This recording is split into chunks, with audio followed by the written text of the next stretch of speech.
and starting the weekend with really important conversations about our future, the future we're building together, with our businesses, our projects, our big visions. And today we're going to talk about how to take those big visions to market. So welcome to our founder-led go-to-market series that's hosted by Emir. Hi everyone, thank you for coming today. It's a lovely weather outside and lovely evening today. We are hosting this event just because I also learned from my experience that experiences from other founders helped me a lot in my journey in growing Mailmodo. So I want to thank all of you for coming, and I want to thank Vera from SPB to provide this space. Thank you. Vera, do you want to speak? Yeah, no, I just really want, is it working? Yes. Yeah. I really just want to welcome everybody to Silicon Valley Day. My name is Emir Atli, and I am the head of portfolio management for Global Gateway Group. For 40 years, we have been trying to create events and platforms to help founders and other founders. This is a perfect event. We're super grateful for this opportunity. Just hope to learn as much as all of you from those innovative strategies about go-to-market. We have a lot to learn as well. Thank you. Thank you, Vera. Thank you, Akibut. We will start our evening with Raj. Where are you, Raj? Can you come over? Yep. Nice. So Raj is the operating partner of Bessemer Ventures. Am I saying that right? Yes, you are. Nice. And he used to be the CEO of Pipedrive when he got acquired by 1.5 billion. Amazing. Congrats, Raj. And thanks so much for coming here tonight and talking to us. And Aki will lead the conversation here. Okay. Yeah, thank you. Yeah, It is. What do you also need this for the room? I do. Okay. All right, super. Thank you, Raj, for coming today. And Raj has a lot of experience in working at different SaaS companies. He has spent several years at Zoho, and then he was the CEO of Pipedrive, and currently he's the operating partner at Bessemer Ventures. So, Raj, would you please walk us through your journey, and then we'll take from there. Okay. Well, welcome everyone. I see dedicated founders here. It's a Friday afternoon, and surprised to see this many people here. So, thanks for being here.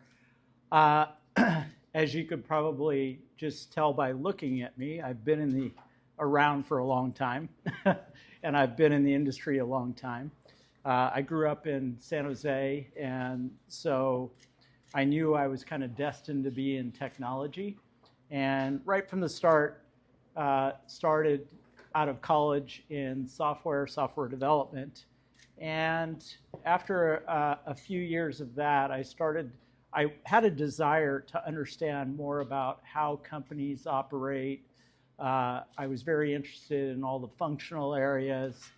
And I've always had a competitive mindset. So I wanted to tie what I was doing directly to the growth of the company and revenue of the company. And so I successively kind of migrated more and more to kind of customer-facing and various functional roles within the organization, try to get a better handle on how these companies operate. And probably my most relevant experience has been in the last 15 years or so, namely in the SaaS world. And as we just talked about, my first experience in SaaS was with a company called Zoho. How many people know Zoho? Okay, so you heard of us. An incredible organization, and it's an incredible company that goes against the grain. In other words, when most companies go for VC financing, financialization of companies, and so forth, Zoho went the other way. and bootstrapped the organization. And essentially what they did is they created an internal VC, venture capital firm. And by the way, I was one of the initial executives in the company. I spent 11 plus years as the president of Zoho. And I'll tell you that I didn't get hired for what I know. I get hired now for what I know, but we learned everything from scratch at Zoho. We had no concept of these terms like PLG or sales-led or ABM, that type of terminology. But a lot of it was repetitive iteration on trying to expand the growth of the company. And along the way, we kind of figured out, hey, there's this thing where if we optimize all the processes from traffic to our website, to signups, to the onboarding process, to conversion, there's a lot of areas where you can optimize to increase the number of customers you're getting and ultimately the revenue. And today that's like big duh. Everybody knows that. But in the early days, like I said, 15 years ago when we were starting out, that wasn't completely obvious. And we spent an inordinate amount of time really understanding every aspect of go-to-market. And that in turn, as we look at it today, we could say, hey, that's PLG, or hey, that's enterprise sales, and they all have names to them, but we didn't have that back then. But let me just back up 1 second and talk about our philosophies at Zoho. And I'll start with from a product perspective. One of the things that happens when you are a bootstrap company is you have incredible discipline. You need to have incredible discipline. You're playing with your own money, so to speak, and so you need to make effective bets, if you will, with your own money. And if you don't, that's going to be painful. And one of the things that we did at Zoho is we had another division within the company. This is even pre-name of Zoho, that was building IT management tools of all things. And there was a good market for that type of product, and we had a pretty good offering, and that business was growing, and it was unbelievably profitable, actually. It was like 35-40% EBITDA, and basically that turned out to be our internal VC. As the managed engine business, as it's called even today, threw off cash, we would put it into the Zoho business. And it really took probably until, so we started the Zoho business around 2008 and reached profitability, and not a great amount of profitability, but profitable by 2018. So that's a long haul to get to that profitable point. But in our minds, we had this internal VC that was throwing off cash. We knew that the TAM opportunity, the total addressable market for business applications, was going to be much larger than anything we were doing with our IT management tools. And so we stayed to our belief, namely to put everything we could into getting traction with Zoho, and we thought it would pay off in a big way. Of course, fast forward to today, it certainly paid off. Zoho is probably encroaching on about $2 billion in revenue, never raised a dime. And by the way, that managed engine IT management business, that is about half the revenue of the company. And I think when I started, we were at about 50 million in revenue on that business. So that grew incredibly well. So again, I'm getting ahead of myself, but from a product strategy standpoint, we had humble kind of expectations of where we would go. And part of our philosophy was, hey, let's pick really big markets to go after. And so we went after things like Office Suite. We went after email. We went after CRM. These are the kind of the largest software categories in the world. And our, again, humble and simple aspirations were literally, let's get 1% of that market and we're going to be good. If we could do that, if we can get that 1%, and if you think about it, 1% of a $40 billion CRM market is a pretty decent revenue stream, right? And that was always kind of our thinking. It's like, let's have these kind of somewhat bite-sized goals. And in this case, it's going after very, very large markets, getting a small percentage of it, and kind of growing from there. And, the other kind of ingredient that we looked for is companies that left a lot of room for us to participate. In other words, for example, on the CRM space, we knew our big friends across the street here at Salesforce. We knew that they were in every Fortune 500 company. They had offices around the world, big deals that they were doing. And we said, well, what about the underserved markets? And today, this is kind of a philosophy that a lot of startups take, which is, hey, we'll build an SMB CRM, or we will build an SMB marketing automation tool. But that was our early days. We said, I think there's a lot of companies that would look at Salesforce at $150 per user and just say, hey, we can't afford that, and there's got to be something else available. And that's what we wanted to make available. And that was a little bit of insight into how we looked at the product. We said, let's go after these big markets. That also is a way where we don't have to sell the concept of a CRM or email to the customer because they already know it. And in fact, if you look at every one of the Zoho products, they're all very descriptive in the product. It's, either CRM or marketing automation or, email. It was all very digestible by a potential customer. And, it goes on and on from there, where another thought process was, back to this $150 versus whatever we were going to come in at.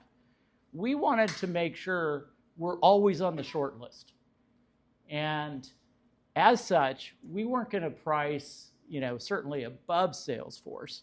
We wanted to price at a credible price. We didn't want to be ridiculously low, but we wanted to be on the low end of pricing because that taught us, or what our philosophy was, that as individual consumers, we knew that if I was going to go buy tires, I do a bunch of Google searches and I find, 10 brands that are roughly in the $600 for 4 tire range.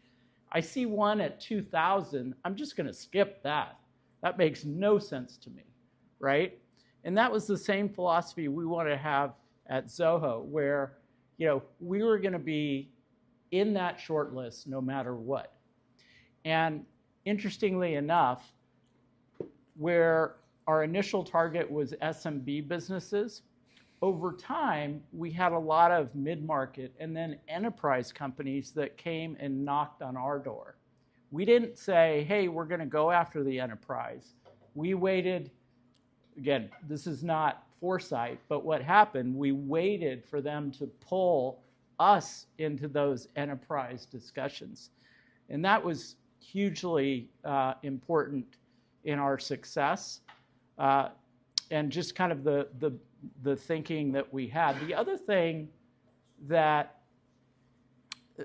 was always in mind is we wanted to have a long runway, right? If you're a VC-backed company, these days it's extended, but back then, VCs or your investors want to see a return on that investment in 5, maybe 7 years. And like I said, today, VCs are realistic and they're saying 10 years. And we always felt like, how do you build a company on a timeline like that, right? It's almost impossible. You have no idea what's going to happen. And so that was something that we used at our advantage, where a lot of our competitors would ultimately run out of gas, run out of funding, get acquired. Those were all great days for us because we knew if there was an acquisition, very rarely does that company continue on that same trajectory as they started with. And so having playing this long game was really important to our success. And frankly, coming from a VC, I think you can have a similar mentality. You need to have that in sync with who your investors are.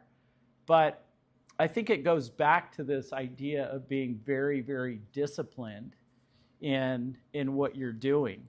And then in some sense, I mean, we were always working hard on making our products great, but we knew we had a longer game than a lot of our competitors. I'll jump back to the product one more time. The other thing that if you looked at the Zoho product line today, which is some 50 products on their website, a lot of people used to say, are these all your products, or are you reselling them, or what? And maybe if we have a few minutes, I'll tell you how we structured the organization. But basically, yes, they were all our products.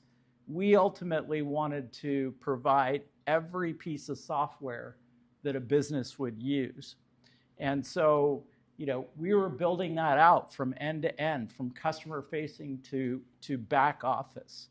And we did have a belief that, especially in the SMB space, we would be looked at favorably if we solved a lot more problems for them, as opposed to having them go out and try products, buy products, deal with umpteen different vendors.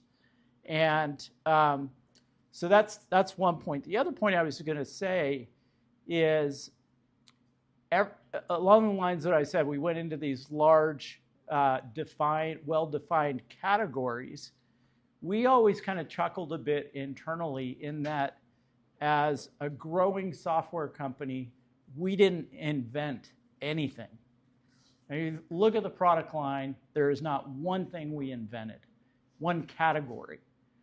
But what we did say is we can do things better in those categories. And that could be, what we say at BVP these days, our first smell test of a company. Is it better, easier, cheaper? And if it's better, easier, and cheaper, you have a reason to continue to talk to us. And that was, way back when, that was kind of what we were thinking from a product perspective. Well-defined market, but we've got to be better, easier, and cheaper. And that turned out to be a winning formula as well. I will tell you that I'll tell you about how do you manage 50 different products within an organization. And this is part of the secret sauce, and that is we basically had 50 CEOs within the company.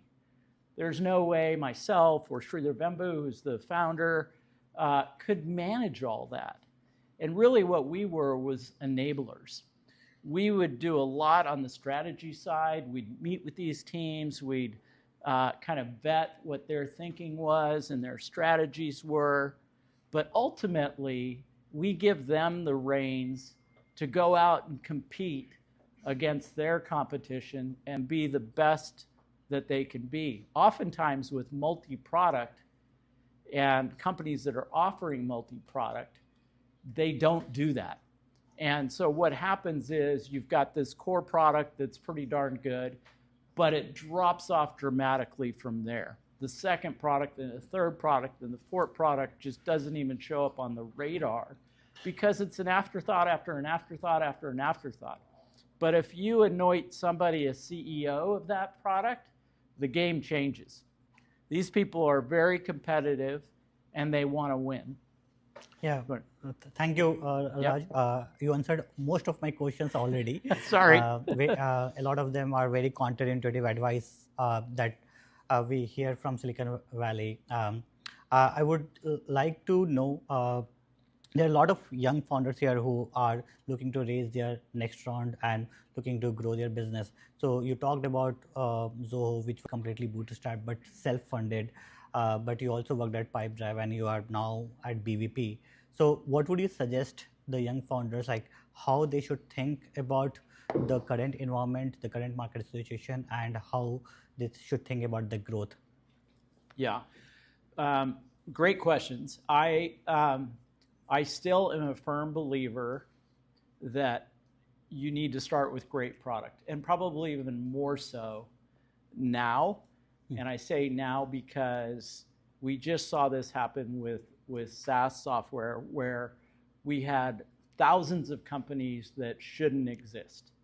And that's still the case. Just too much in every single category. And we're seeing that same movie play out in AI.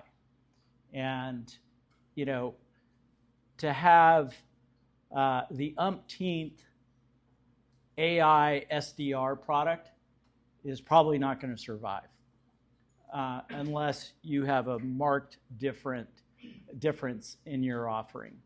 And so I'd say, one, start with great product.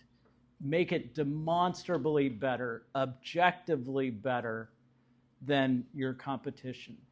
You never want to be in a situation where you're trying to explain and convince that you're a better offering. Let the product show that it's the best product. And that would be, you know, the starting point. Mm-hmm.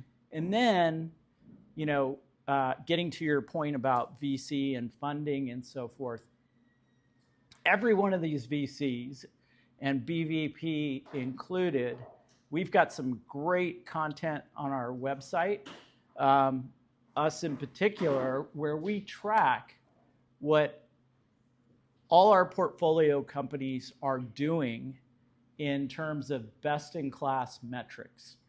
What are they doing in their first year? What are they doing in their first 5 years? What are they doing in their first 10 years? And you see what's good, better, and best between the companies. And, you know, same thing from margins to profitability to EBITDA, profitability points. Those are things to really absorb, right? Because if you're gonna appeal to Bessemer, we're gonna go back and look at those things and say, this is a really great company. You know, they have a great product. They meet our metrics. This is something that is compelling. We should look deeper at this and perhaps fund it. One thing I missed, and let me go back to, is I said have great product. And I did mention objectively. The objectively part needs to come from customers. And so you could build the best, you know, dang software product that you think is out in the world, but unless your customers concur with that, then you don't. Yeah. So that's really important as well. But that would be my suggestion on raising. Find out specifically what each of the firms that you're approaching, what are their best metrics? What do they want to see in a company?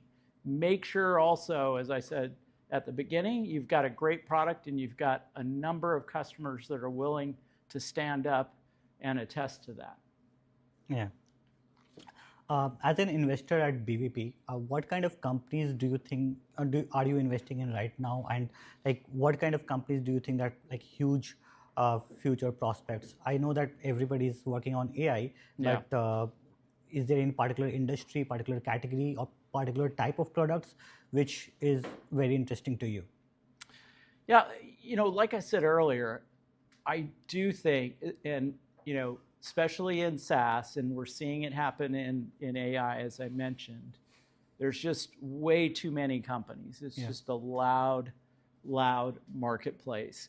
And so, kind of the things that we pay special attention to are vertical markets. You guys have probably heard this, and one of the reasons that VCs are saying that, and the market is saying it, is that these are typically under-digitized categories or industries, if you will. So, I've noticed, and I've got friends that have started companies in the construction area, and I'm thinking, well, why is that happening? Well, they are like last on the list in terms of industries that utilize technology. And so it's happening, Other people have figured that out as well. And so, for us, it's these vertical markets that are under-digitized, that are very interesting to us. Yeah. That's kind of what I would say. Yeah, that's very interesting actually. And there are a lot of founders here who are building a new CRM, they are building a new email client, all with AI.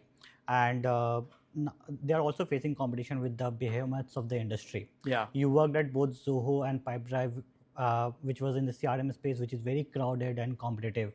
Yeah. So what would be your advice to the young founders about how to do their go-to-market to compete with these big players in their industry? Yeah. Another good question. I mean, what I would say is I'll echo what I said earlier, which is make sure you have a demonstrably better product. I would make it available in the market, whether you have a freemium strategy or a influencer strategy. I mean, the hardest part for you is to get awareness for your product. And, lead magnets are things that I love. I like PLG motions myself because it gets the product in the hands of customers. And when I say PLG, I don't necessarily mean SMB. That has historically been the connection. I think even if you're an enterprise company and have an enterprise offering, make part of it PLG. Make part of it something that gives instant value to a potential customer, that brings you to your website and gives them some value. I think it's super important. And like I said, it's solving the problem of awareness is why I say that. And it will probably be the most important thing you can do to get some traction for your product. Yeah. Because we are short on time, I will have just one last question before Sure. I open it for the audience. You were talking about PLG, and like you rightly mentioned that not just the SMB companies, but also the enterprise-focused companies should focus on PLG.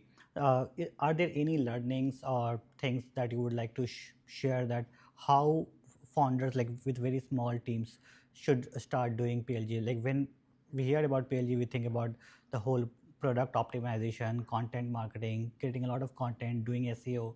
How can teams with small sizes do it? Yeah, I mean, I think it's twofold. One is, as I talked about earlier, you want to optimize that whole product funnel process. right? You want to do everything possible to make that process as easy as it can be. I mean, we all have attention, or at least I have an attention span that's not that long. It's like 2 seconds. So if I'm spending more than that time on, figuring out how to download something, or having to deal with gated content or gated product, it just turns me off, right? I want to open it up, certainly in the early days, as much as I can. I want to get it in the hands of customers. I mean, the stupidest thing that I see is somebody gating a white paper. It's like ridiculous. Just put it out there. And if you have good content or a good lead magnet, they will come back. They'll remember you. And that is the ultimate goal of that. Again, I like product lead magnets as well. I mean, do something where you're giving them something. And, HubSpot was classic with this, doing their website optimization tool. That was unbelievable for them. And those are the kinds of things that I would think about. It doesn't have to be your whole product, but give them something that provides value, and they're going to remember you by. Yeah. Thank you, Raj. We have time for 1 or 2 questions from the audience. Yeah, please. Thank you so much. Sure. So one of the things as a bootstrap founder, there are a lot of resources about founders who want to raise a lot of money. Like you mentioned, your website have year-by-year breakdown of how you should approach. But what if you want to do a bootstrap? Yeah. Do you know any resources or how the founder should approach? Where should we go? Where should we learn?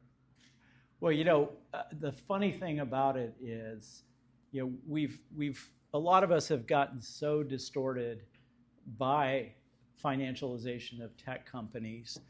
But, something I always kind of jokingly say is when you're in a bootstrap company, your mentality is like when your parents used to talk to you and say, how can you spend more money than you're making? It makes no sense. And I mean, it's as simple as that, really, is get in the discipline mindset that you have this pool of money or runway that you have as a bootstrapped entrepreneur, and you've got to play within, those confines. And the other thing that I see was certainly what we had at Zoho. We were always paranoid that we were not good marketers. We were not good salespeople. And so we adopted this terminology of sales and marketing by engineering, right? And that basically is some of the things that I've been talking about where, okay, if we don't feel comfortable knocking on a customer's door or engaging with them, we got a lot better at that. But at first, we weren't. But we did say we're really good at building software. And then I would say, how do I build software to help me sell and market? That would be some advice that I would offer. Thank you so much. I learned so much already. Great. Yeah, I think there are a few hands. Please ask your question. Oh, thank you, Raj. Quick question around your thoughts on how's founder-led go-to-market different from, organizationally, building the machine for go-to-market? Yeah, great question.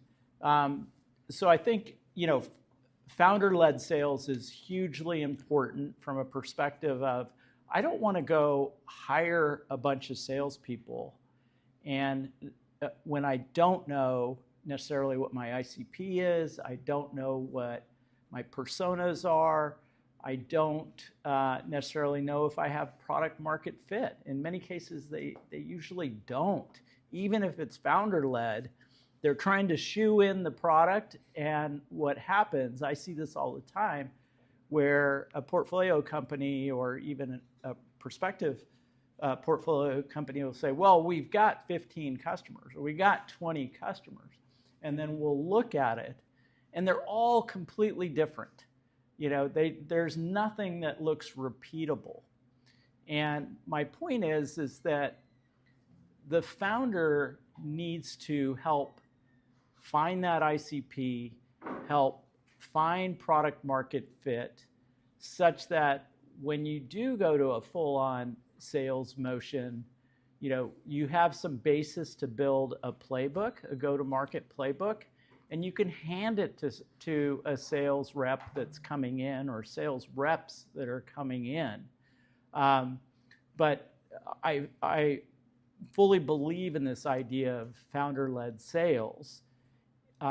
It's for specific reasons that you want to do it, are the ones that I just mentioned. And it's absolutely critical before you expand the sales team or even the marketing team. Yeah, since we are short on time and Raj has to leave, what is the best way to reach out if anyone has questions? Yeah, I mean, you can catch me on LinkedIn, and we could start a conversation from there. Sure. Thank you very much for this, Raj. Yeah. This was very insightful, and I hope helpful for everyone. This was definitely for me. Awesome. Thank you very much for doing this. Thanks for having me. Appreciate it, everybody. Thank you. Okay, you too. All right. Raj. Thank you. Yeah. All right, everyone. So I do know some of the learnings here. I just share with you some. Kristin. So one thing, build with financial. Do you want me to connect your laptop or do you want me to present? Go after overlooked markets. Stay in the course while others pivot, and maybe that's your chance to be consistent in your market. Win by doing better. Empower autonomy for scale. So that was a great example with the CEOs. And I wanted to hear from you guys, is there anyone else who has maybe one learning that they wanted to share that they thought was very relevant? The engineering the sales. A lot of engineers were founders. Do you need to duplicate the screen? We should build a system of sales.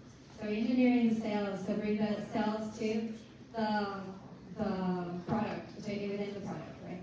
Oh, thank you. Yeah, so we're excited to the next conversation that we're having with Kristin.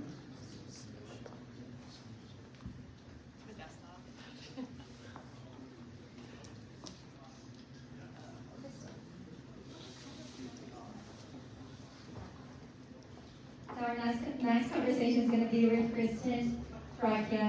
She's right here with us already. She's the CMO of gamma.app.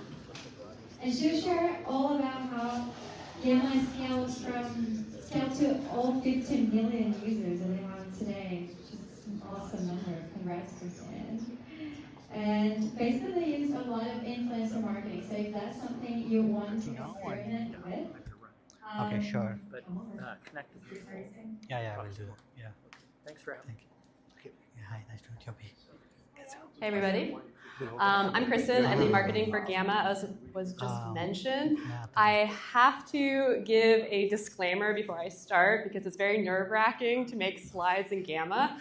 Gamma is a presentation tool, so my disclaimer for you all is that I made these slides in less than 20 minutes, so hopefully that's also part of the value prop. But if you put a little bit of extra effort in, say for those pitch decks or whatever, Gammas can look really good. So don't judge me. I'm probably embarrassing my product and design team here.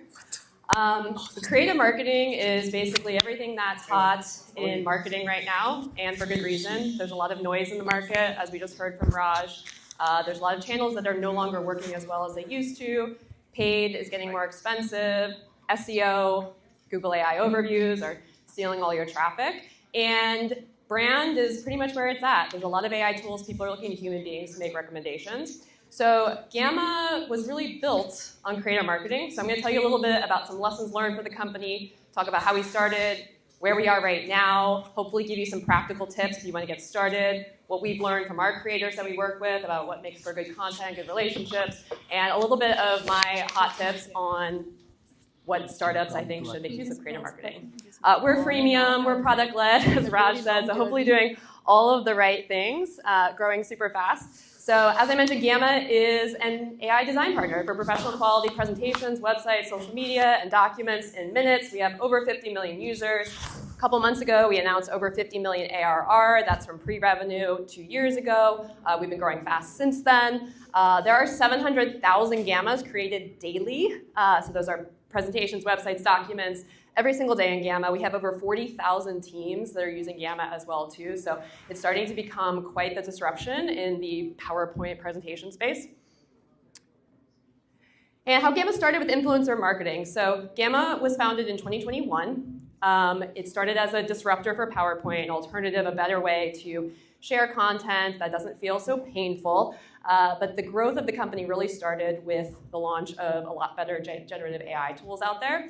And so the entire product was sort of rewrapped around being AI first. And there was a big launch in the spring of 2023. And so creator marketing was the way that we created buzz around that launch. I was not at the company then, but very much founder-led. So our CEO, Grant Lee, reached out to a handful of creators in the AI space to help amplify buzz around the launch. There was this video on YouTube that went viral, really showing kind of like the chat experience of creating a presentation. And largely that was amplified through creator marketing. So today what it looks like is we have 6 different agencies and some individual contractors who do outreach and manage our creator relationships. We have an always-on approach. We have 150 plus creators going live across all the channels, TikTok, Instagram, YouTube, X, and LinkedIn every day. So hopefully some of you have seen Gamma out there, otherwise we're not doing our job. We try to be top of mind always. Such a noisy space today, so many new competitors entering the market, and so this helps us constantly be reminding people, create those multiple touch points that, oh yeah, Gamma, I should try that. And about 25% of our users, so impact-wise, 25% of our users come from social platform referrals. We have over 40% of our users coming from word of mouth. I think that's a bit of a fuzzy category. We have a great product, great fit in the market. I know people are telling their friends, they're telling their teams to use it, but I also think that word of mouth category is including a lot of creator marketing categories, or creator marketing sources as well too. Everyone's friends online. So if you're thinking about how did I get started with this, I mean, honestly, like for Gamma, it was founder-led. It started with a handful of 10 creators that we started working with, so it is very easy to get started with and experiment with. And as I was mentioning before, this is why I think it works really well today. It gives you this sense of instant trust and credibility, and we are seeing this so much in the AI space today. Gives you the opportunity to piggyback on their established credibility, build trust quickly. So if you're launching a product today, I feel for you. There's probably 10 other products very similar that are launching at the same time, and you need to stand out, and you need to look like the hot next thing, and you can really piggyback on credibility by just doing a little bit of creator marketing. If you have a product that's more verticalized or niche, there are so many communities popping up today that you can use creator marketing within. There's so much discussion that's happening in WhatsApp channels, on Reddit, right? People are really looking to human beings for recommendations today over advertising. So if you're very niche, there's probably a community that has an influencer who would be a great fit for you. And then, as I mentioned, I think of creator marketing as the halo effect around word of mouth, right? So there's a circle of word of mouth, but word of mouth it's bigger than that. And so a friend tells you about Gamma, and then you see a creator that's talked about, and you're like, oh yeah, that ad. All of those multiple touch points are so important today in order to stand out and be relevant. So it can really help jumpstart that, and so that's how I think about it. The downside is you gotta be really comfortable with uncertain ROI. It is extremely difficult to directly measure the impact of creator marketing. And this is something for me with a background in digital marketing, and I want to track, and I want pixels, and I want everything measurable. It's a little hard for me to get used to starting at Gamma leading marketing. So you're going to be paying money up front. Sometimes when I pay creators, I'm still like, oh God, like I can't believe I'm handing over this amount of money to you and I don't know what's going to happen. So measuring direct impact can be really tricky. There are ways that we can talk about doing that. I do tracking on some of our campaigns. There are ways to measure this. It depends on the channel. But by and large, you have to have some faith that there is going to be this brand effect and it's going to create a lift overall. Things are getting a little bit more expensive, so that's also my very practical warning for you. I shouldn't say a little bit, a lot more expensive. There's a lot more people trying to be creators. The AI space is very hot, so different companies are willing to pay people a lot more. And so really starting to see some fees going up. So you can think, if you wanted to do a dedicated video on YouTube with someone that's a well-known tech person, I mean, you could be paying tens of thousands of dollars just for one video. And so we can talk about ways to vet here, creators in a second that might be a little bit more successful for you, but just things to get comfortable with. You might see the spikes, right? If you're running kind of a campaign, you might see it might be spiky, it might feel hard to sustain. And so that's why if you really believe this is going to work for your company, layering on an always-on strategy with this, which is what Gamma does, works well. And then the other thing I would say is, it's not a fit for everybody, right? I think right now, what I see in the marketing space is a lot of people flailing. What do we do? How do we stand out? What's working? Because it feels like a lot is not working. So it can feel really natural to want to just do what other people are doing and say, oh, everybody's doing influencer marketing, creator marketing. I really think about whether it actually fits with the core growth loop of your product or if you have specific goals, like a launch. So for Gamma, it really fits very well with our core growth loop because Gamma is extremely visual. So if you create what we want people to do is create a presentation and share it, right? And so the same thing, the same loop works with influencers and creators. They can show off Gamma. It's very shareable, and it's freemium, so there's low friction to sign up.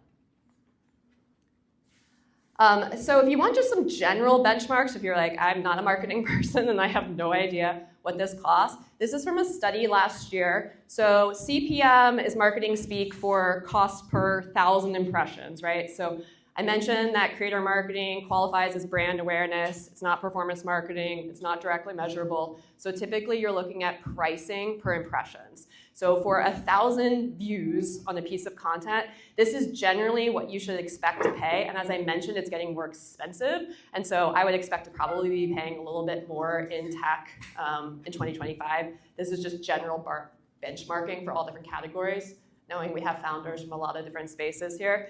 So not surprisingly, if you just know anything about social media, at the cheap end, you have TikTok, but it's not a super engaged platform. People are scrolling through. An impression might be somebody looking at your content for like 5 seconds. They're moving on. Links are not prevalent. It's hard to get to your product, but they can be good for broad reach or if you're targeting audiences that hang out on TikTok.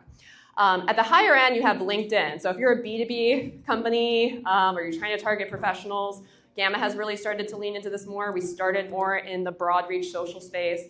And we are a prosumer product right now, but starting to work on our B2B motions, have moved more to LinkedIn. According to this study, $25 for 1,000 views. I'll tell you what we're seeing is more like $30 to $50 for 1,000 views in the AI space on LinkedIn right now. So it's not cheap, but, and this is from a study that was trying to pitch influencer marketing, so take it with a grain of salt. But it is roughly in the ballpark of ad spend. But the difference is, with influencer marketing, it's not as trackable and it's not as targetable. So if you're like, should I do influencer marketing or should I spend some money on some ads? You could potentially be in the same ballpark across these platforms. It's not all that different. But if you're spending money on paid ads, what the benefits you're going to gain are it's going to be much more trackable, measurable, a lot of direct links to your site, maybe easy to sign up. But the disadvantages are it's an ad. People know it comes from you. It's advertising. It's not trustworthy. You go with influencer marketing, you might be spending the same amount for the impressions, but you're going to benefit from the trustworthy source, but it might be a little bit less predictable. Obviously, we do both at Gamma. We have paid ads and we have creator marketing going on, but I think it's good balance. We do very specific targeting and tracking and really drill down on our paid ad campaigns. So our paid ad campaigns are optimized not even just for free signups, but for paid conversions for subscriptions. So super targeted with the algorithm to people likely to convert. And then we're much more experimental with awareness campaigns on the influencer side, really trying to understand, trying to reach different audiences and verticals and trying to get a read on who's currently speaking to them. And it's always a changing game, hot new people coming up in the space, oversaturated mega influencers that don't have the same audience. So it's fun. This is how I think about budgeting for creators. That has just, again, given me a bit of the framework because you're founders, you've got a lot going on, and so you don't have time to think about everything. So I love frameworks where I'm just like 70% of this, 20% of this, 10% of this, fine, done. I'll just work within those categories. So typically, I try to roughly think of spending 70% of my budget on creators, on the micro-influencers, which based on the sources you look at, people are going to categorize these differently. I think about it as generally 10K to 100K, micro, mid-tier, you're looking at people who are like 100K to 500K, and then mega, those over 500K influencers. So if your budget is pretty small, then maybe you're trying to get one mega influencer, and you're really going to try to make sure that works. But you're really supplementing with a lot of people that have smaller followings, but their followings tend to be more engaged and trustworthy. So don't blow all of your budget on mega influencers. That can be a really good way, and I've made this mistake of spending a lot of money on something you're really excited about to get a big name and get 0 results from it. All right, so identifying effective creators for you. I know this feels like it goes without saying, but it's really easy to just skip the step of channel and audience alignment. And I think especially early stage, if you're still figuring out product market fit or ICP, you may not be quite there yet, but do the best you can to figure out what channel, do the homework to figure out who's hanging out on which channel, figure out the creators that have the followers that are targeted to you. Engagement quality, this is a big question that a lot of people that don't work in marketing have, and it's getting a little bit trickier because, again, as everybody wants to be a creator right now, there's all sorts of ways to game the system and get bot followers and bot views on your video and content farms and like farms, and even comments, and there's like groups, they all comment on each other, so it makes it look like they've got like a lot of comments and likes. So you have to kind of pay attention, but rough rule of thumb, engagement means likes, comments, shares, or saves. And so if you just make a spreadsheet, follower count, engagements, percentage, 3 to 5% is considered to be a really good rate for measuring quality. So don't just go based on total follower count. Because everybody and their brother wants to be a creator now, as I mentioned.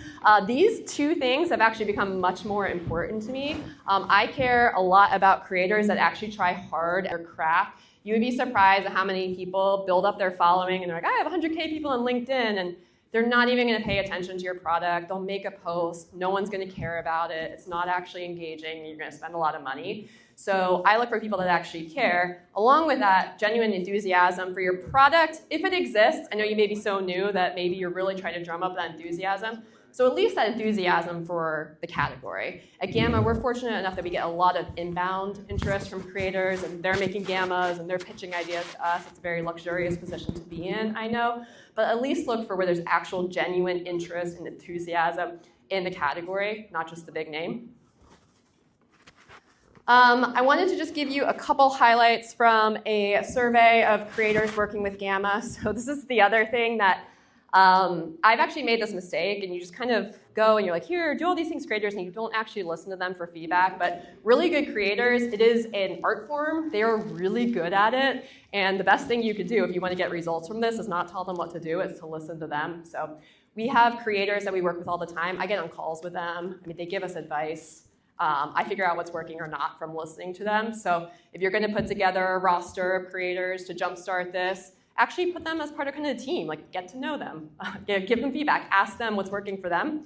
So one of the companies that we work with, AKG Media, they run surveys with the creators that work for us to give feedback on us. These are some of the things that we learned from them. I think what I would probably point out to this room the most is this. So how many people are not building something that has to do with AI? So it's probably some element of AI in everything you're doing. It's really easy to be like, we're using ideogram 4 and blah, blah, blah, technical stuff. People don't care. They don't care if you have the latest AI tech unless you are just really, really, really marketing to developers or very technical people in AI. And so that is not working for us. It's totally just like tried and true value-focused stuff. What did Gamma actually do for you? So we try, except unless we're marketing specifically to AI groups, We try to be as not as AI forward as possible. It's just not what's working for us. A couple hot tips. I know I'm blowing through a lot here. Want to make sure we have some time for actual specific questions that feel more relevant to you. This is just my take. So these are lessons I've learned along the way. I used to treat working with creators as very transactional. 10 years ago, give you money, make a YouTube video, it'll be great, move on with my life. Now I think I'm really seeing the value in the long-term partnerships and really treating some of our best creators as strategic partners that are getting involved with the product, and they create better content for us. It's a win-win. If you are thinking about getting started, really consolidating your efforts around a launch, you're gonna get the most bang for your buck. You're gonna make it look like everybody's talking about you. If you're an early stage startup, you might not have a lot of time or money to put into this, so just consolidate the efforts around something that you believe is actually going to be really exciting. That's what worked for Gamma. Co-marketing, this is something that could be interesting, right? So you and a non-competitive similar startup going in together in a creator, I'm seeing this all the time. Think about workflows that might work together. So X plus Y equals this, a creator's pitching you both, you're saving money, you look like you're part of space, it's great. And then also, if you're a little scared about how much money you're spending on creators, don't forget there's ways to leverage that. So for some of our creators, we buy out the content, and then we use it in paid ads as UGC content on social channels. We also have some creators that we then add to our affiliate programs where it makes sense. And then over a longer period of time, they're also continuing to generate views from links that just exist on their YouTube channel or on their pages that they're promoting us. And then another question that I get a lot is, if you don't have a lot of money, if you are bootstrapped, you can get creative with this. The way that I've done it at bootstrap startups before is with this affiliate style structure of just a percentage of leads. So if you believe that they're actually going to be sending leads to you and you can track that, and giving them a percentage of revenue can be a way to get started with some. I think that's getting a little bit harder right now, as it's like in the marketplace, the balance is the power dynamics is with the creators right now, not the companies, because there's so many companies trying to get out there. But it is doable. I do know some startups for big relationships where you really want this ongoing partnership have done some equity or something too. So is creator marketing a fit for your startup?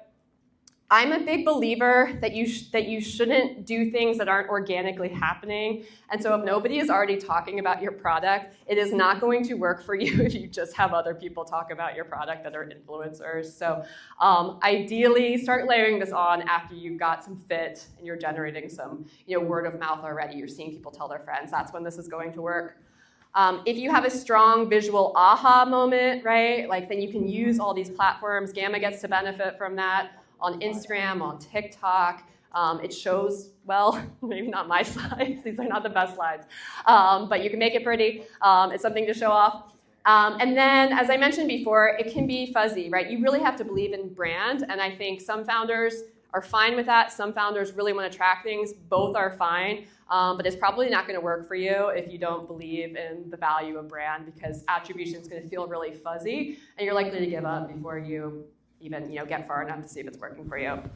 And then I mentioned before as well too, really think about whether it works with your business model. In my opinion, and I would agree with Raj here, that if you're building a company today, you really need to think about some PLG or some freemium experience at all in order to stand out. But I think that this works best at either end of the spectrum. So Gamma's freemium, so it's very low friction to sign up, which means we can get a lot of free leads.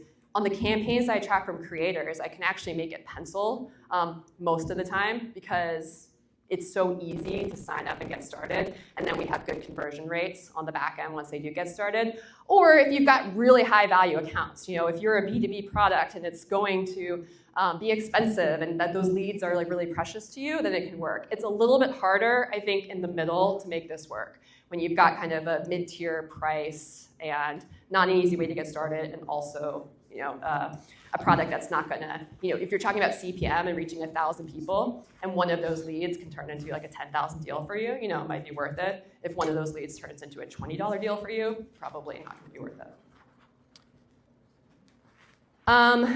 This is, if you're interested, This is a general media kit we made for creators if you want to take it for inspiration. We do specific campaign briefs for our influencers depending on their platform and depending on what product features we're trying to get out there at the time, but this is just a general document that we share that's got some resources, so in case it helps serve as a template for you. And then if you want to connect with me on LinkedIn, if you have any specific questions, it's my LinkedIn, Kristin. And you can make QR codes in Gamma, it's nice. Do we have any time for any questions? We do, Kristin. Okay. I'm here. Oh, hello. So then I'm going to carry the mic to whoever wants to start. I'll start with one question first. Yeah. So you mentioned this is all about the creators part of it, but you're probably doing an omnichannel effort in marketing, right? So how much of your budget goes into creators and how much do you kind of like spread it out on different channels? So this is an evolving process for us, but right now I can tell you we do spend more on creators than we spend on paid ads. And we've been doing a bigger out-of-home push right now, and on billboards and things that you may have seen around San Francisco. So that's kind of a new addition to the category of our spend. But prior to that, we were definitely spending more on creators than we were on traditional paid ads. Amazing. Thank you. Any other questions? I'll bring you the mic. Are there any key learnings when you move to B2B space versus the B2C space? Yeah, we're still very prosumer. We're getting a lot of inbound demands on B2B, so I'm probably not the best person to answer that. What I do know from companies that work in the B2B space, it's all LinkedIn. It's like LinkedIn's the place to be. But I probably don't have like too many deeper learnings for you. I don't want to just make stuff up. Yes, we saw a lot of founders becoming like their own creators, and they push the brand of their company with their name. What do you think about personal branding? Yes, that's what we do to our CEO, but he's very game. Grantley, that's what he does every single day. He turns out influencer content for us, and it works really well. So on LinkedIn specifically, brand accounts are not valued hardly at all in the algorithm anymore. So when we share stuff from our main company account, it's crickets. And so we've really started to build up our CEO profile, but also others in the company as well too. So you'll get much broader reach if you can get your employees involved and start building up that muscle of employee-generated content. And using AI as your ghostwriter with some tweaks, you can set up some really cool workflows. We've done that with Claude and other tools to kind of bring your brand voice, bring your personal voice into it, get some topics, and make that easier for you to generate content. One last question? So I'm going to be a little provocative here. A lot of us here are here because of AI. So the big question is I'm watching this Costco creators. I'm saying to myself, wait a second, how far are we agentic AI to the creators? How far are we? I mean, that's the existential question for all of us, right? How far are we from when AI takes over? I'm not personally seeing any AI creators get money yet. There's certainly companies that are really, HeyGen, creates like AI videos, and there's stuff out there. It's starting to get good enough that we're starting to experiment with how we can use AI videos for things like content learning for our academy. I'm not at the point where I'm thinking about using it for, creator marketing at all, but I bet we're probably, my guess, if we're being provocative, we're probably about 6 months away from when you'll start seeing companies use AI avatars as creators for marketing. Amazing. Hi, Kristin. Thanks for coming. Is this? That is on. Okay. Thanks for coming and giving the talk. I thought it was really interesting and valuable. I'm curious about how much jurisdiction you give the creators you partner with over the content. Like, if you find a viral format that works, do you push that out to your creator network? Or do you give them creative freedom to kind of like create content that aligns with their image? Yeah, I mean, I think it's tough, and I've tried a bunch of different things. I tried to like give enough context, and you'll see this in the brief if you want to download this. But I try to provide as examples of good content, use cases for inspiration, things that get their brain going and churning. We do approve all content, so people send it to us. I think variety is generally better. So sometimes we have more of a deeply embedded thing where someone's talking about a provocative comment. They're like, check out the like summary of B2B spend on my Gamma here, and it's much more guerrilla, and then they go look at the GAM and they're like, this is cool, click on the link. And then we have other people that are much more direct. And so generally it's like worked for me to just give a lot of freedom, but you can have some control over it in the approval process and provide feedback. I mean, that's where I think companies do have some leverage right now. Creators really do want to continue to be building their business and create good relationships. So definitely in that feedback stage, if they're not putting their all into it or saying weird things, it's pretty easy for us to get corrections. Thank you. Amazing. Kristin, thank you so much. Thank you.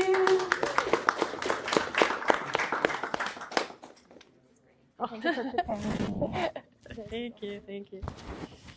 Hi, everyone. So, lots of learning to get from Kristin, and yeah, I'm curious to see what else. I don't know. Cool. So, our first session today is Shiyam, and he's the CEO of TripleDart, marketing agency that works with 100 plus. Yeah, I do. Yeah, sorry. Oh, that was very close. Yeah, sorry. Thank you for having me. I was trying to kind of on time. I know. I wish I could say. Yeah. So when you're kind of creating your content, is this something that you kind of do you have a checklist to review the content like you have the SEO checklist and then go through everything, right? I feel like right now we have to think of that too, the LLM, like how do they look for content and how will they mention our names? While they stand up, I have a question for you guys. Who here uses, of course, like uses ChatGPT, Claude, something like that to like do your searches, right? Like how often? I'm curious to know what are some companies that you have seen that kind of pop up on the LLM searches when you're searching for something. And I'll share one that I see coming up all the time. Like whenever I mention something that I want to create to ChatGPT, because that's one that I use the most, it will mention Notion. Do you want me to like create this in Notion for you? Do you want me to create a database Notion for you? Do you want me to create a page in Notion for you? So Notion's probably doing a pretty good job of that. Any other companies that you've seen coming up on LLM? Canva, MySpace, Figma. Cool. Anything else? It's pretty big. Audio. Right? Like, how do we break into Command space. Into that as well? For display beta. Right, that's the big question. Oh. 1 second, I'm just changing the displays.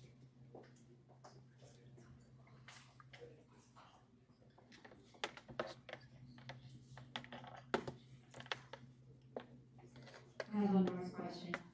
So from this conversation about creators, is anybody here excited about working with creators? Do you think it could make it work for your business? I'm seeing some nods. Do you want to share how you think you can make it work for your business, Anna?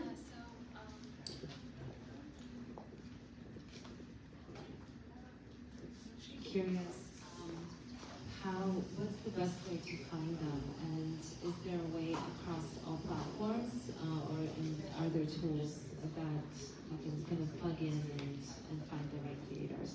But yes, I do think that for me specifically, it would really help.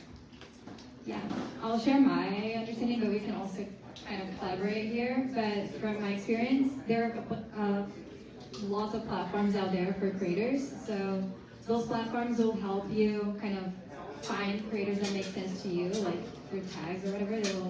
You can kind of search through creators, learn about what kind of content that they already create, what kind of audience they have, what kind of engagement they have, and even keep up with, like, as if you actually decide to go with 10 creators or 100 creators, if you're like running a big campaign, it's a pain to keep up with all of the content if they're actually publishing the posts, right, that they mentioned they would, if the posts are correct, like have correct information. How do you do all that?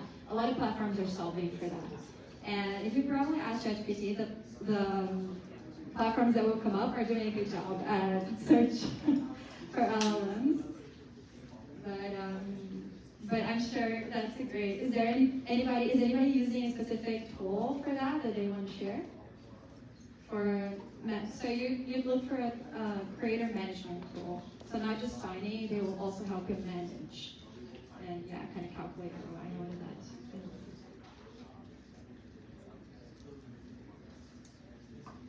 Yeah, we are ready to start with our next session with Shiyam. He's going to talk about how to improve your brand impression in LLM search. I think that is going to be very important for all those people who are building new companies. Traditionally, SEO used to be the important and free audience channel, and we even have made models saying that impressions are going up, but the clicks are going down. And that means that a lot of people are now searching, like AI overview is taking most of the space. And Shiyam is going to talk about how you can list your brand on AI overview as well. So I will request all of you people there to please come grab a seat. Or you can also go outside if you want to have a very important conversation. Hello. Yeah. Can you please come and grab seats here? There are plenty of seats here. All right. Let's wait for a minute and then let's get started.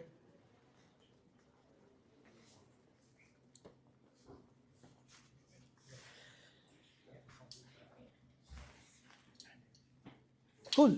Let's get started with this. So,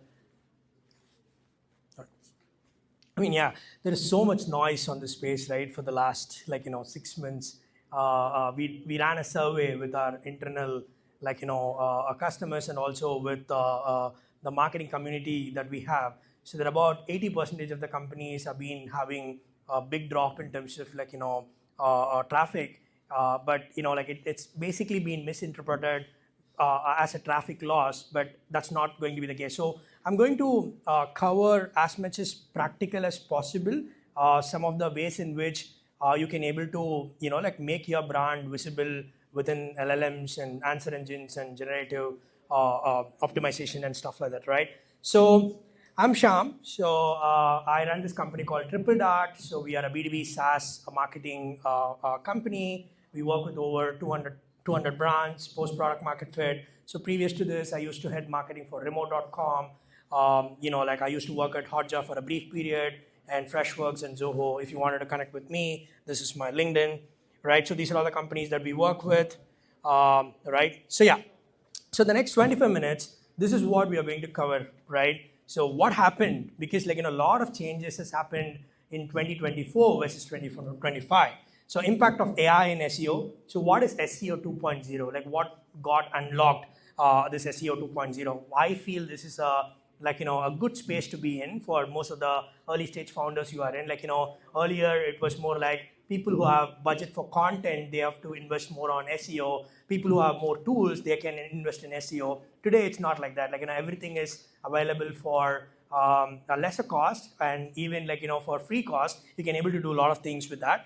And I'm going to talk about few tools that we use on a day-to-day basis. Most of them are free. And I'm also going to talk about our own tool, which is currently being worked or used by some of our customers. And basically, going to talk about all those things. And finally, we'll also speak a little bit about programmatic SEOs and how we can do scalable content, right? So scalable content is, right, instead of creating, very topical authority-based content, can you create a variable-based content? That's what we are going to talk about from a programmatic standpoint, right? Cool. So let's get started. So when we start, I wanted to start with some data, right? So for example, these are all insights from last 3 months of 75,000 monthly LLM traffic across 100 B2B SaaS companies. Okay. So the first point, right, the AI overviews. So you all might have known about this, right? So there are about 57% of organic clicks that went down, right? But on another way, if you look at this, there are about 20% of impressions are went up. So what I mean by that is, so people are still searching, but there are a lot of zero-click searches have been happening because of AI overviews, right? Third, if you look at this, statistics pages. So if you have a page that covers about reports, trends, right? Like, anything that is first party, if you're like, inviting an expert to basically write about a particular content, those pages have been like, used as an LLM magnets and based on recencies. If you look at this, Plivo is one of our clients. They're a Twilio competitor API space. So we created one database content. So just that content, so the content is Plivo's AI customer service statistics page. So that got picked up the next day by 3 LLMs, and in a week we are getting about 129 sessions per day for specifically that page. So you look at it is volatile, but what you wanted to do is, let's say you have some statistics pages that is there related to your product, just push it down. And one beauty about this is, so like, there is this 10 blue links died concept you might have heard of, right? Like, usually Google will have only rank, like you'll get clicks if you're ranking on the first 10. But ChatGPT or LLMs are like, different, right? So even if you're ranking on 3rd or 4th page of the Google, if you have good recent content, and it's very simple. So Google works on a crawl budget. So what happens is a crawler will come to your website and it comes through your homepage and it will navigate as much as it can, right? If there is a blocker, that's why inner linking is very important, right? If there is a blocker, it will get annoyed and it will go. But what ChatGPT will basically do, or any LLMs will basically do, it works on based on memory, right? And also it scans not just the Google data, it will basically go to G2 and then say, okay, like, what kind of reviews they have. It goes to Reddit and say, okay, like, is there any conversation that goes on? It goes to LinkedIn and says, okay, like, is there any webinar that's happening on the same topic? And it will basically pull that data and then scan and then rank on top of it. So whoever is early stage companies, you can compete with HubSpots of the world, you can compete with Salesforce of the world, right? If you do your stuff in a really good way, right? So these are all the query types that got affected. So you might have heard of this, right? Like all the top of funnel stuff is going away. So, but I mean, I'm doing growth marketing for the last 15 years, right? So even if you take Salesforce of the world, only 50 keywords brings business to Salesforce, right? So that is CRM, software, sales management, HubSpot alternative, Pipedrive alternative. So very, very bottom funnel keywords. The other, let's say even Salesforce ranks for 10,000 top of funnel pages, but I am not sure that pages will bring business. But even today, the 50 pages that used to bring business for Salesforce in 2000, that is still bringing business to Salesforce in 2025. So we call that pages as money pages, right? So you wanted to basically optimize for money pages. Let's say you are building like a real estate CRM. So your role is to make sure that you're ranking for real estate CRM. Let's say you're building a help desk software for B2B SaaS. So your role is to basically make it sure, like, you're ranking for that particular long tail keyword. So that bottom funnel software solution services, whatever, relevant to what you're doing, you need to make sure that you're ranking there. So that is not dropping yet. And if you look at the growth, we are seeing a good jump in ChatGPT from April. So Perplexity is slightly slowing down. Gemini is a little volatile. Gemini, we also couldn't able to get what's happening with that. So Claude sees a minimal traction. Claude is working really well when you wanted to do a lot of research. I'll talk about that a little later, right? But these are all the page types. If you look at it, so high intent pages, let's say your home page, your comparison pages, all those things has over 65% of concentrations from ChatGPT. Blog content, again, that has more concentration from ChatGPT. So blog content is directly attributed to top of funnel, and your high intent pages are more your brand pages. So that is the concept of ChatGPT or all the LLMs, right? But what kind of pages is very difficult for LLMs to get ranked? For example, let's say you're a Google fan, you wanted to get ranked in ChatGPT or Perplexity or Claude, then what kind of content you need to basically write is you need to write table-based content. You need to write infographics. So those kind of content cannot be pulled as of now. Probably in 2026, they can also able to pull the data and then show it in like this overviews. But right now they cannot able to pull it. So if you wanted to increase your Google search real estate, then you write that kind of content, and also you do multi-modal content. So what I mean by multi-modal content is not just text. You just add, let's say, a video walkthrough or an interactive product demo within your content. So those kind of content have been working really well, right? So this is a well-known data. So for example, ChatGPT is more product focused, Perplexity is more research heavy, Gemini is very right now it's low engagement and scattered intent right now. So Claude has negligible engagement from a B2B standpoint, right? So and the user intent also basically we find most of the ChatGPT has most of the navigational and commercial queries, and Perplexity has most of the informational and awareness kind of queries. So again, this is based on our own data. This slide I've discussed. Yeah, let's come to this point. This is very important, right? So if you look at this, your LLM, engagement is really better in terms of conversions, but in terms of session durations, views per sessions, bounce rate, I would still say Google is a little better. So you know why, right? Because this LLM search users are already reading a lot about your product, so they're trying to spend less time on your actual website, so they're getting most of the information on the the window itself. But within Google, you have to basically search. If someone clicks your link, they are kind of spending a little more time than what they used to spend in LLMs. But on the other way, if someone is coming through ChatGPT, we are seeing 10 times higher conversion rate than Google. For example, for a typical B2B SaaS company, so your traffic to lead, let's say you are a sales-led company having a $10,000 ACV, so it would be somewhere around 0.5 to 0.6% from your traffic to a conversion rate. But with ChatGPT, we are seeing about 4 to 5. With PLG, for example, a tool like Gamma or ClickUp, so with Google, we used to see about 25 to 30% of traffic to conversion or sign up. But with ChatGPT, we are seeing about 45 to 50%. So double of what we used to see in Google, right? And this is very, very, very, very important, right? So we are going back to the old days, right? So in 2015, 2020 times, there is a saying that you don't need to worry too much about backlinks. You don't need to do a lot of this outreach and stuff like that. But you look at this is an actual data, right? So someone who's having lesser domain authority, their LLM traffic percentage is 0 or negligible. If your domain authority increases, your LLM traffic percentage is also increased, right? So that is another important data. For example, let's say you have a 40 to 50 domain authority. Today it is 10% of your LLM traffic, but I can tell you in about 2 years your LLM traffic would be 50-50, in 3 years 60-40. Then I need to I cannot predict it right now, but yeah, we'll see. So this is what the data I've been talking about, right? So 8.6% within ChatGPT from a conversion standpoint versus Google is around 2%. It's a blended, but if you wanted to do sales led versus PLG, it's going to be a little different. All right.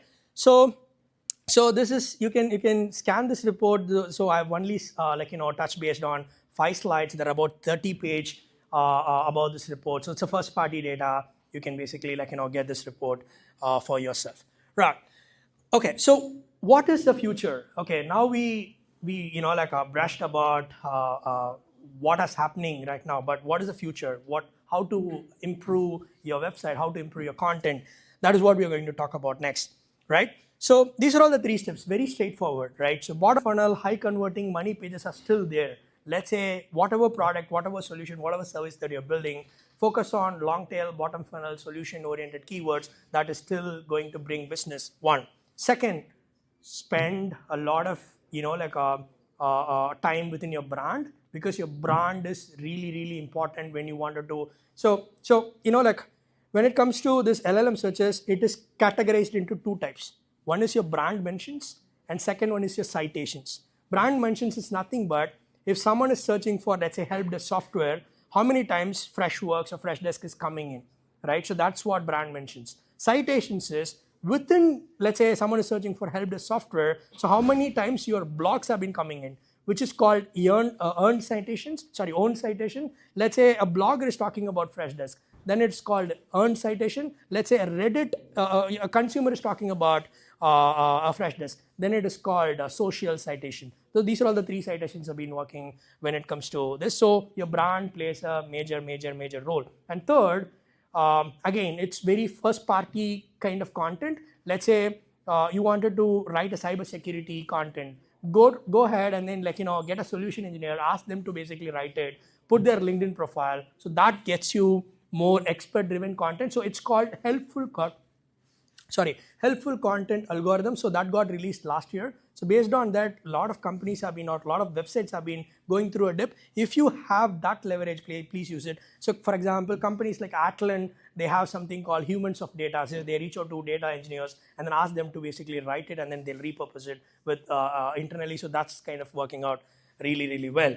Right. So I'm just going to skip it. This is what we've spoke right now. But yeah, so at a high level, these are all your tips to rank. Very, very easy actions to implement. Let's say first step, just search for your brand on these engines. If you on your top pages include your FAQs, right? Engage in your Reddit and Quora discussion.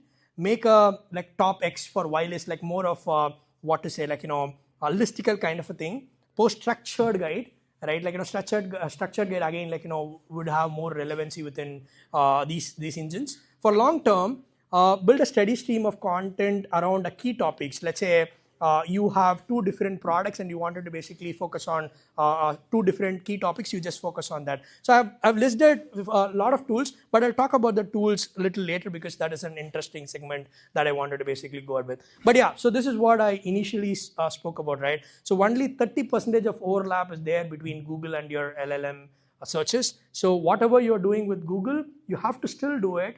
You have to make sure that Google is working really well, but you have chances of ranking better in LLM even though you're not doing well in Google. That's what I wanted to basically tell. So now let's go a little deeper into ChatGPT because that gets right now 70-75% of the share. So if you wanted to rank in ChatGPT, you need to do these 3 steps. So the play one is called keyword echoes, right? So which is your direct 40% of opportunities. Right? So what you need to do is you need to identify your highest revenue driving keywords from Google Ads or from your search console. Search these keywords in ChatGPT and see which are all the reference that it's coming from. For example, let's say I'll code the same example, help desk software. So you're going to put that in ChatGPT. It is referring 3 domains. And the step is you have to reach out to them for doing a digital PR or a backlink campaign. So that is what is meant by keyword echoes. So wherever someone else is ranking, is there a way for you to basically participate in it?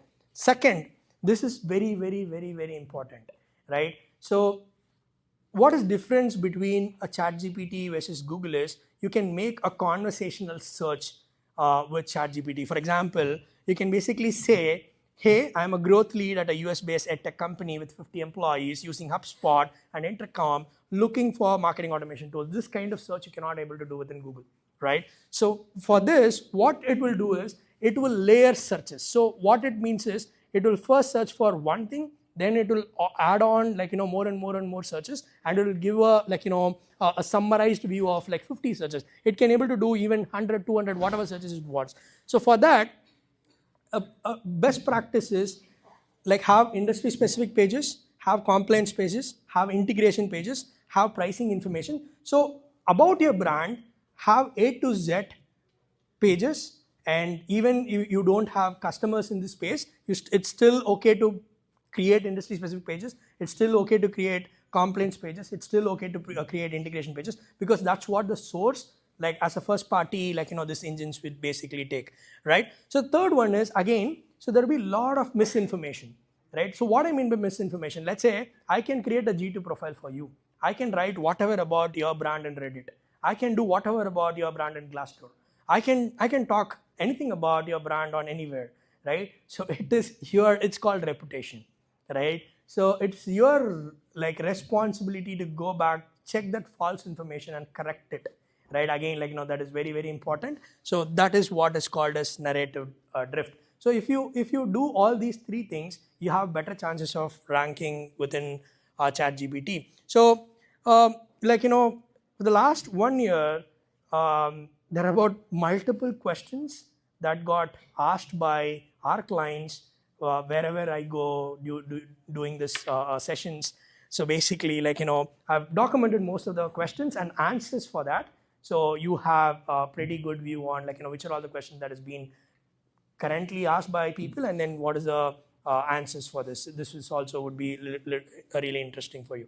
Okay, so about SEO 2.0, I'm not going to spend a lot of time. So it's nothing but you can automate whatever you want, right? So it's basically leverage AI to develop high quality content, have an experiment driven approach. So like it's basically 10xing your results with half of investment with 2x productivity and in half of the time. So let's talk about that. Let's directly dive into this, right? I'm going to talk about few interesting tools that will help you do SEO right away. So let's talk about this tool called completely.ai. So if you are a fan of battle cards, right? So you want to create comparison pages, battle cards and stuff like that. So this is a tool. You just need to put your company and your competitor name. So it will create battle cards in just a fraction of a second, right? So you can use it within your website, or you wanted to create any search reports or whatever it is, you can able to do that.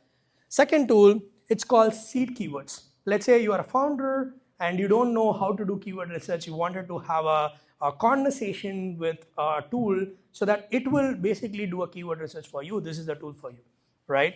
And third, a keyword insights.ai. So again, it's a very basic tool. If you wanted to start SEO, if you wanted to do something on SEO, this will help you structure all the keywords in a right way, and then it will also give you topics and overviews and stuff like that, right? So yeah, one second. This is one of my favorite. So there is few tools in the market which is like monetized called Surfer SEO or ClearScope, right? So True is an alternative for them, which is a free tool, right? So what it does is it grades your content. So content grading is very important. So what it does is, let's say you have a writer or you are writing something, and once you write the content, you need to post that in something like True or ClearScope or Surfer. So what it does is it will compare your content versus the existing content that is already live on your website, already live on Google, and it will give you a score. Okay, these are all the points that you missed out, right? So basically, True.com would be one of my favorite, and Surfer I think I've talked about. So if you want to use one extension for SEO, which will cover end to end, so my personal favorite is Detail.com. So that will have most of the data in one window, so you can able to do whatever you want with that, right? So again, so now SEO is becoming outside of website also. You wanted to know, let's say you're going to target a HR person in a startup company, you wanted to know what kind of newsletters they've been reading, what kind of communities they've been engaging, right? Where they are hanging out the most. So that is a tool called SparkTaro, right? It will just give you audience insights. There is one more tool called AudiSense, right? So I couldn't able to get the name. So these are all two tools available in the market for this. So again, so we are going to talk about one more tool, which is our own tool called Slate. So what we are doing with this is, it's currently going to a wait list, but what we are going to with this is, so exactly what I've talked about, right? Let's say, I'll give you a few examples. You have few competitors and you wanted to go to their website and see what is happening on their website on a day-to-day basis and come back and report it. So today it is being done manual. Let's say you have 5 keywords and you wanted to search these keywords 5 times in 100 different countries and basically see how this keyword has been working in ChatGPT versus Perplexity and all those tools. So today it is manual. So what we have built, basically, we have built a Make or Zapier for marketing, where you can able to build your own workflows and you can able to do things at scale. So it is currently in stealth. We are currently using it for our own clients. So you can see some example audit that we've been running it for our clients would be one. If you just give you URL and a prompt, it will what it will do is it will give you whether this page is AI optimized or not. So we are building recipes, and each recipe should be relevant for different companies, and you can try test it out. We are going to go live in few months, and then once it is live, you can able to do. And on top of that, we are also bringing in at a very high level AI search monitoring, reporting, and all those things. So that will also be part of this. So if you want that, we are giving it for free for now. So yeah, so that's all about the tool section. Yeah, so I'll finally complete or summarize what you have to do.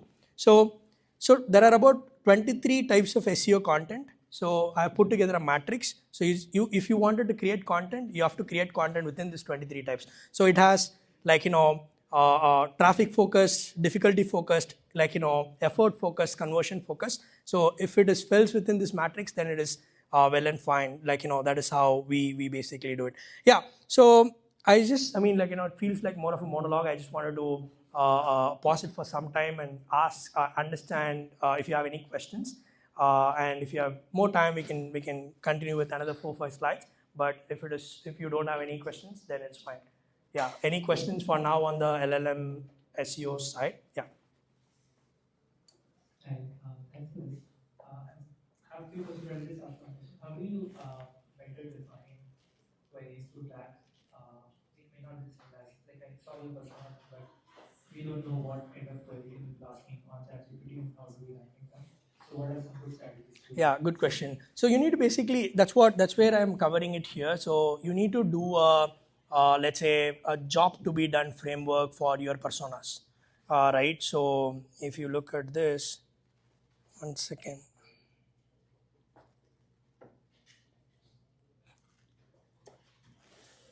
Yeah. So what you have to do is you need to pick a persona that you're going to target, and for that persona, what is their relevant job, what is their core job, how they are going to evolve over a period of time within your product, and see if there is people also ask kind of questions on Google, right? So these are all the good starting point to start with.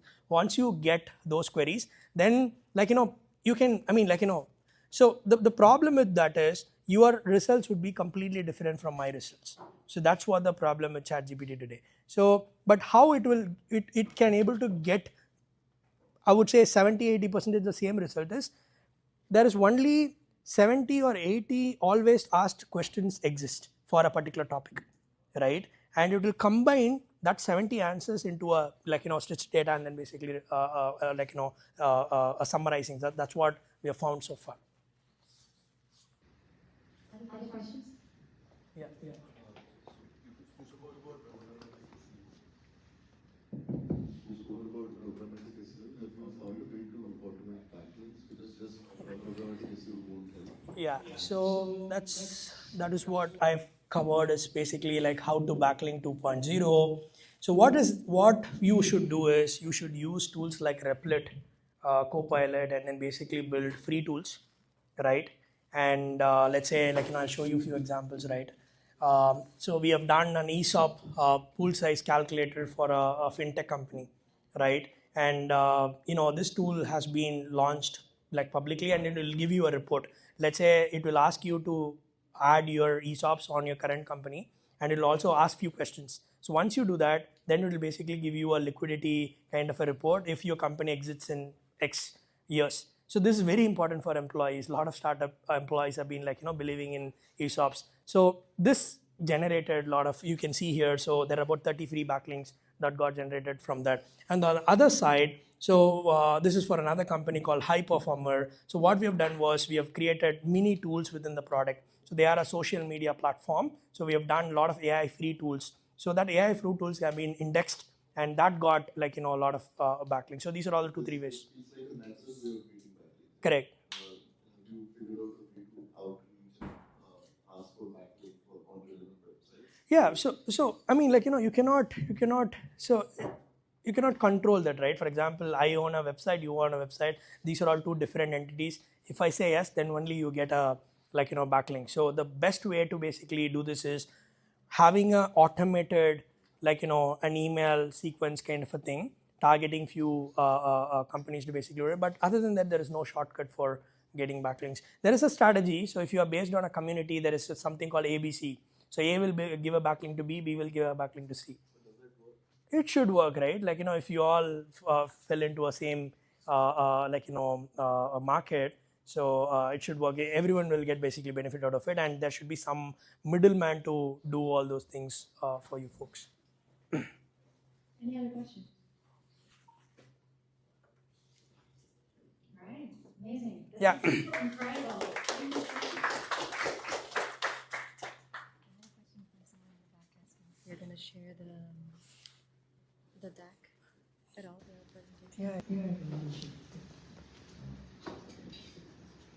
Hey everyone, this was awesome.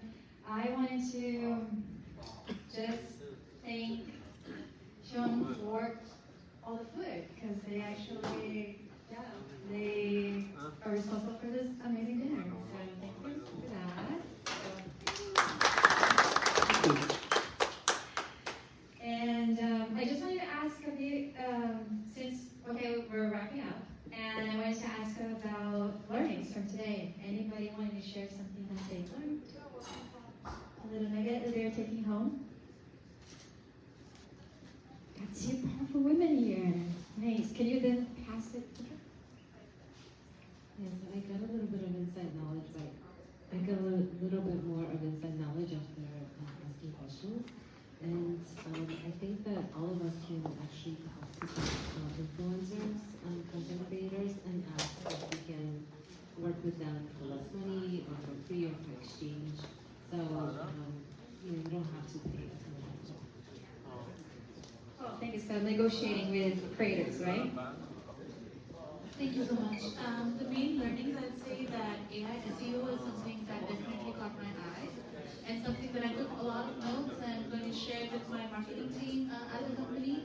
And from Raj's talk about how he's said things about what the founder-led growth, and also like what things to consider when you are building a product, those were pretty interesting and something that I just wanted to know what VCs think about startups and what leads them to invest in the company.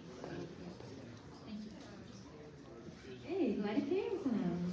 Anybody else wanting to share a learning or an action they're taking going home? Hi, so one of the things people have been debating on is traffic is going down, but even traffic is going down with AI conversions going up. So it's only like relative that you have to worry about overall traffic. So not to worry too much because conversions are still going up. Cool. All right. And I will share a final slide with everybody.